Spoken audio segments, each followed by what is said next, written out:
Sebelum menyambungkan judul dengan isi informasi, kita sebentar ke tahun 1030-an di mana Jerman adalah negara kalah Perang Dunia Pertama, menanggung beban sangat besar, bukan saja dalam negeri, namun harus membayar biaya perang negara-negara pemenang perang. Yang semua itu tertera dalam treaty dalam perjanjian Versailles, yang memalukan juga berat bagi Jerman. Jerman harus menanggung beban war reparation, efek kerusakan Perang Dunia Pertama senilai 132 billion gold mark, atau pada saat ini senilai 310 billion dolar, atau senilai 60 bulan biaya perang Rusia di Ukraina. Kala itu di tahun 1920-an hingga tahun 1930-an, Jerman dalam hutang yang besar, moral bangsa turun rendah, kekacauan di mana-mana yang membuat masyarakat harus turun ke jalan untuk protes setiap harinya. Dalam 2 pemilu sebelumnya hingga tahun 1933 di Jerman, pemerintahan kala itu gagal membuat stabil ekonomi dan masalah sosial makin memburuk. Ekonomi Jerman mengalami hyperinflasi,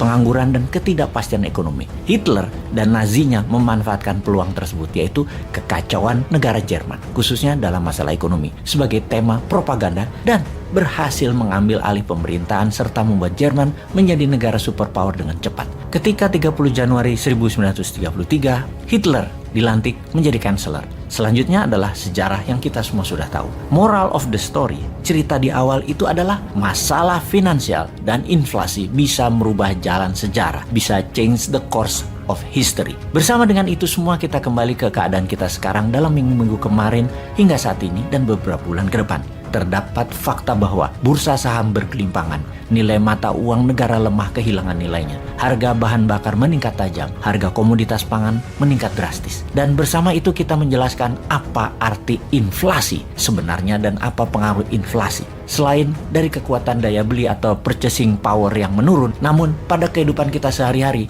apa pengaruh inflasi tersebut? Apa efek inflasi bagi dunia saat ini? Sehubungan dengan inflasi semakin meningkat, sebaiknya harta Anda, uang Anda diletakkan sebagian di emas, di dinaran, aplikasi yang membuat rupiah Anda memiliki emas sebagai jaminannya. Dalam rekening Anda ada 10 juta rupiah yang Anda bisa belanjakan dan ambil setiap saat karena bisa ditransfer antar bank seketika. Juga memiliki kartu ATM GPN. Di sisi yang sama, ada sejumlah emas di rekening Anda yang juga bisa diambil kapanpun dengan dinaran gold ATM. Mana ada rekening yang punya dua mata uang, yaitu rupiah dan emas, hanya di dinaran. Ayo segera download aplikasi di Android dan iOS. Sekarang kita kembali ke inflasi dunia. Dunia saat ini dikuasai berbagai macam kepala negara dan bentuk pemerintahannya. Ada yang atas nama demokrasi yang dimodifikasi, ada rejim otoriter, ada bentuk kerajaan atau sistem monarki, dan banyak rupa model dan sistem pemerintahan. Pertanyaannya, apakah akan selamanya begitu di masa ekonomi terbatas dan inflasi tinggi seperti yang sekarang sedang terjadi? Atau akan berubah total, bahkan terjungkal penguasa yang gagal kelola inflasi tersebut? Kita semua tahu, inflasi akan mempengaruhi politik sebuah negara atau sebuah wilayah. Juga akan banyak perubahan kebijakan, juga perubahan prioritas sebuah pemerintahan, juga berefek kemiskinan. Kita akan bahas 4 masalah hal tersebut. Pertama, inflasi mempengaruhi politik. Inflation juga disebut sebagai the mother of political change, atau inflasi adalah ibunya perubahan politik. Seperti di awal video narasi kita ceritakan, post-war, efek setelah Perang Dunia Pertama. Kemudian juga di Indonesia misalnya, resesi ekonomi di 1996, kemudian menjadi krisis ekonomi di tahun 1997, di mana membawa krisis politik di tahun 1998 dengan tergulingnya pemerintah Orde Baru, dan sekarang perang Ukraina antara Rusia dan NATO. Efek pandemi 2 tahun ditambah perang yang lebih dari 120 hari di Ukraina confirm penyebab awal inflasi dunia sejauh ini. Bahkan yang memprotes agar perang segera disudahi dengan Rusia mendapatkan apa yang Rusia mau, yaitu wilayah buffer, Donbas dan Crimea, dan mendapatkan janji NATO tidak menambah lagi anggota NATO baru, terutama di perbatasan Rusia seperti Ukraina dan Finlandia. Sementara Amerika dan sekutu G7 kemarin mengatakan tidak akan berhenti perang hingga Rusia kalah atau mundur balik keluar Ukraina. Agaknya perang akan menjadi panjang mengingat sebentar lagi dalam semester kedua tahun 2022, Oktober hingga Februari adalah musim dingin terdingin yang akan terjadi di Eropa Barat dan Eropa Timur. Mereka butuh gas, mereka butuh BBM Rusia. Ambiar itu Eropa kalau perang ini berkepanjangan. Kita kembali ke inflasi. Jimmy Carter ketika menjabat Presiden Amerika, beliau adalah Presiden Amerika yang sederhana, humble, petani, dan di zaman jabatannya, inflasi tinggi terjadi di Amerika. Harga makanan meningkat tajam dan harga bensin tinggi. Tingkat pengangguran terburuk dalam 10 tahun terakhir di zaman Jimmy Carter, ditambah drug kartel menguasai jalanan Amerika. Ujung-ujungnya inflasi menumbangkan Jimmy Carter, diganti oleh Ronald Reagan dengan kemenangan telak. Saat ini di Amerika harga pangan juga naik 10% dalam 4 bulan terakhir. Harga BBM naik 8%. November tahun ini Joe Biden menghadapi midterm election. Peluangnya adalah inflasi akan memukul Biden dan akan merubah jalan sejarah politik Amerika ke depannya. Kita ke India sekarang. Di tahun 2014, Perdana Menteri lama India, Manmohan Singh, inflasi India terburuk kala itu sehingga Narendra Modi berkuasa dengan telak. Sekarang kita semua mengerti apa yang inflasi bisa lakukan kepada sebuah pemerintahan. Kita mereview inflasi dunia, global inflation. Saat ini berkisar di 7%. Harga pangan juga meningkat sekitar 7%-an sejak 4 bulan terakhir. Efeknya adalah ada 50 negara dunia saat ini dari 200 negara dalam keadaan parah, krisis parah baik politik, pangan, dan energi negara tersebut. Siapa saja mereka itu? Brazil, Israel, Pakistan, Bangladesh, Turki. Dan jika terus-terusan inflasi di negara-negara tersebut meningkat dan tidak terkendali, bisa dipastikan pemimpin yang saat ini berkuasa seperti di Brazil, di Israel, bahkan Erdogan di Turki bisa terjungkal di tahun 2023.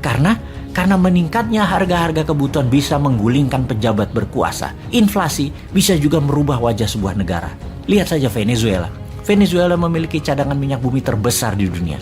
Tetapi di peta dunia, apa posisi Venezuela sekarang? Kegaduhan politik berkepanjangan, inflasi tinggi juga berkepanjangan. Dari negara terkaya menjadi negara termiskin di Amerika Latin dengan telah 6 juta warganya keluar dari Venezuela mencari perbaikan nasib ke banyak negara. Di Venezuela, di tahun 1973 hingga tahun 2022, harga barang di Venezuela telah meningkat 3.700%. Bayangkan naiknya ribuan kali harga itu. Bahkan dibanding dengan Singapura dalam 10 tahun terakhir harga telur tidak naik 1 sen pun. Di Venezuela ada lagi yang lebih parah. Bulan Februari 2019, inflasi Venezuela 340.000%. Itu gila namanya. Uang Venezuela sama dengan toilet papers, nggak ada nilainya, junk papers.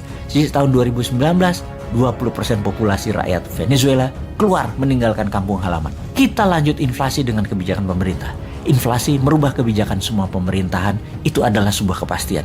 Merubah by force, dengan paksa, yang kalau tidak berubah, gaduh dan chaos jadinya. Seperti rakyat Sri Lanka saat ini yang membakar rumah dinas pemimpin Sri Lanka, Raja Paksa, dan memaksa Raja Paksa mengundurkan diri. Dan dia akan mengundurkan diri dalam minggu ini.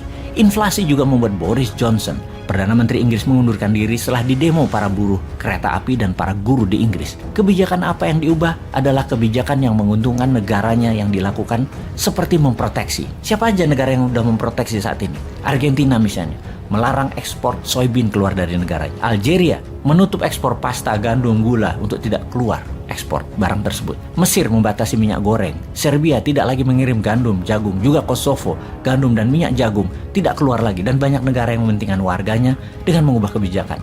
Karena perang, semua menjadi terbatas dan semua melindungi kepentingan bangsanya sendiri. Sungguh, prioritas pejabat yang peduli rakyatnya adalah mengendalikan harga-harga di dalam negeri terlebih dahulu di masa inflasi dunia. Sekarang pertanyaannya, apakah Indonesia sudah siap untuk semua itu?